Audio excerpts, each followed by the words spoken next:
Welcome to the deep dive.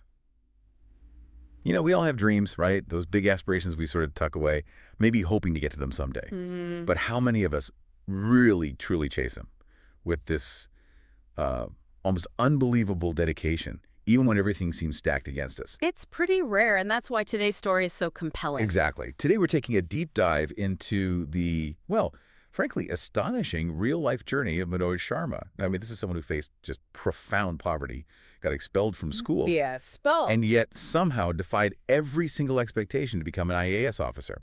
After passing India's notoriously toughest exam, the UPSC. It really is a story that makes you pause and think, doesn't it? Our mission today, for you listening, is to unpack those key moments, the surprising turns, and just the sheer unyielding resilience, you know? How did a young man pulling a rickshaw transform into a high-ranking civil servant? We're aiming to pull out those nuggets of insight on perseverance, resourcefulness, and the incredible power of just not giving up, all based on the sources we've looked at. Okay, so let's get into it. Let's Gosh. start right at the beginning. His very humble origins. Yeah. Manoj Sharma was born into extreme poverty. Yeah. Small village, Morena district, Madhya Pradesh. The sources really paint a picture. His father, struggling as a truck driver. The family often didn't even have 2 meals a day. It sounds incredibly tough just surviving day to day. It does. And that struggle, it directly hit his education attempts early on. Yeah, the sources mention something quite stark about that, don't they? They do. It's almost hard to believe. His family situation was so dire, he actually had to mortgage his school books just to pay the fees. Wow, mortgages, this books, that really underscores the level of deprivation. It puts the challenges he faced right from the start into sharp focus. It absolutely does. And then came what, really could have been the end of the line for his education, 8th grade. Ah, the expulsion incident? Yes, he was expelled from school for cheating. Can you just imagine that? The despair he must have felt, thinking, maybe education just isn't for me. This door is closed. You'd think that would be a game over. Right. But what do the sources say about his mindset right after that crushing blow? Well, this is where it gets remarkable, actually. Instead of just giving up, sinking into despair, the sources suggest that the expulsion itself, it sort of lit a fire under him. Really? Yeah, it wasn't a dead end. It became this unexpected catalyst, a turning point that actually pushed him onto a totally different path.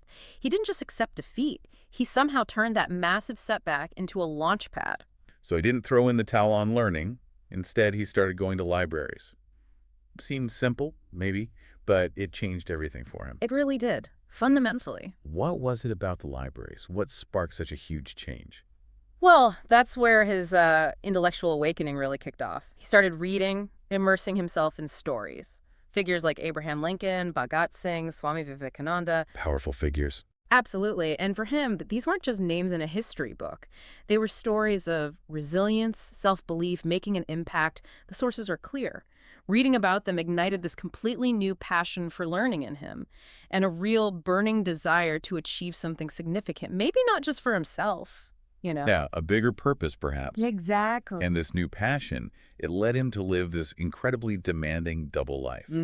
Quite the contrast. By day, he's pulling a rickshaw, earning just enough to get by, help his family. But then by night, he's in the library, Yeah. studying diligently. Just think about that reality. No money for coaching centers, which are huge for these exams. No quiet, comfy study space at home. None of that. Just this unshakable will to succeed, driving him forward day after day. How did he even maintain that kind of focus under such extreme pressure? The sources don't give us a minute-by-minute account, obviously, but they really emphasize the intensity of his focus. His whole approach, it seems, wasn't about waiting for the perfect conditions. It was about making opportunity happen where, frankly, none seemed to exist. Right, creating it himself. Exactly. That unwavering commitment, even without the usual resources, it points to this incredible internal drive that just dwarfed his external circumstances. It's a powerful lesson, really, making do with what you have, maximizing every single moment.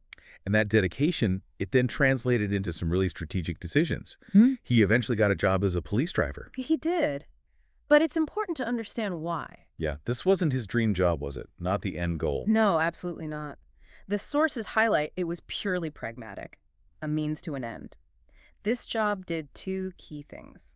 It let him support his family, finally bringing in some stable income. Which was crucial. Crucial. And importantly, it gave him stability, maybe even some structured time, that he desperately needed to keep studying. It was a tactical move, all about creating the space for his real goal. And it was a strategy that worked, didn't it? During this time, he managed to complete his graduation studies, Laying the groundwork. laying that essential groundwork for what came next. His most ambitious challenge yet, preparing for the Union Public Service Commission exam, the UPSC. Yeah. Now, for listeners maybe not familiar, just how big a deal is the UPSC in India? Oh, it's huge. The UPSC is widely seen as one of the toughest, most prestigious competitive exams in the country. The success rate is incredibly low. Wow. It's the gateway to becoming a high-ranking civil servant, an IAS officer. These are coveted positions involved in administration, policy-making, impacting millions of lives. So for Minoy, this wasn't just about passing a test. Not at all. It was about completely transforming his life, his future, and gaining the chance to serve his country at a really significant level. Okay, so preparing for that kind of exam usually takes serious resources, right? Expensive coaching, tons of study materials. How on earth did Minoy manage, given his financial constraints? This is where his resourcefulness just shines. He couldn't afford to buy the books. So what did he do? He spent hours upon hours in Delhi's public libraries, basically absorbing everything he could get his hands on. Just reading whatever was available. Pretty much.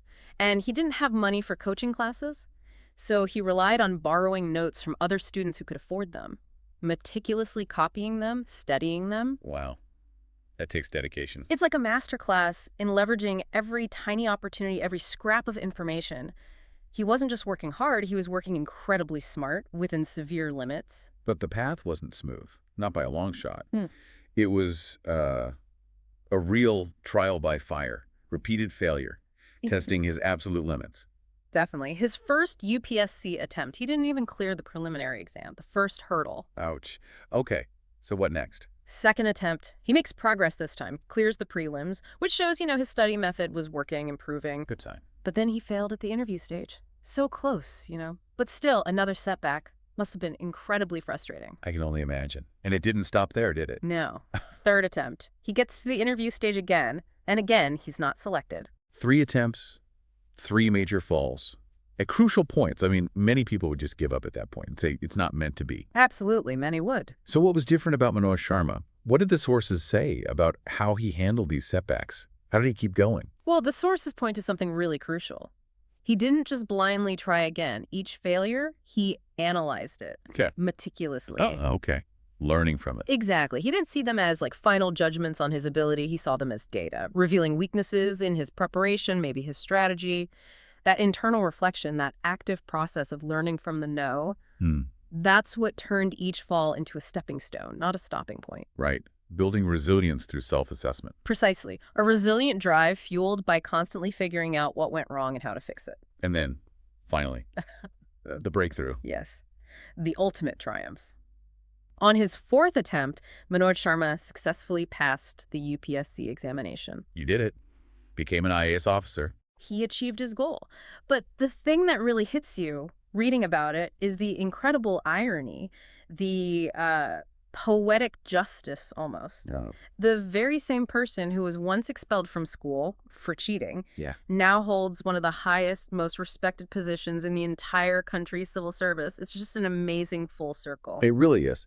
And his story, it's not just about grinding, working incredibly hard, though clearly he did. Oh, undoubtedly. But it's more than that. It's this profound demonstration of how self-confidence, this sort of unbridled passion, and just an indomitable fighting spirit, how they can conquer truly overwhelming adversity. Well said. His journey really underscores that potential exists everywhere. But it's that consistent perseverance, that refusal to be defined by setbacks that ultimately unlocks it. So, summing it up, Manoj Sharma's journey is just this powerful testament, isn't it? Yeah. To what's possible when you truly commit. Unwavering self-belief, embracing the process of learning from every single failure. It's not just about dusting yourself off and getting back up. It's about getting smarter each time you fall. Learning the lesson. And his story isn't just about, a career goal. It's a powerful illustration that often the biggest hurdles we face aren't really the external things. They're our own internal doubts, right? Our perceived limits. Very true. And with enough resourcefulness, enough determination, you can forge solutions, even when things look impossible. Absolutely.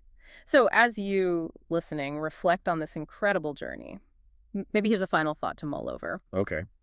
What seemingly impossible goal might you pursue if you adopted Manoj Sharma's mindset? That commitment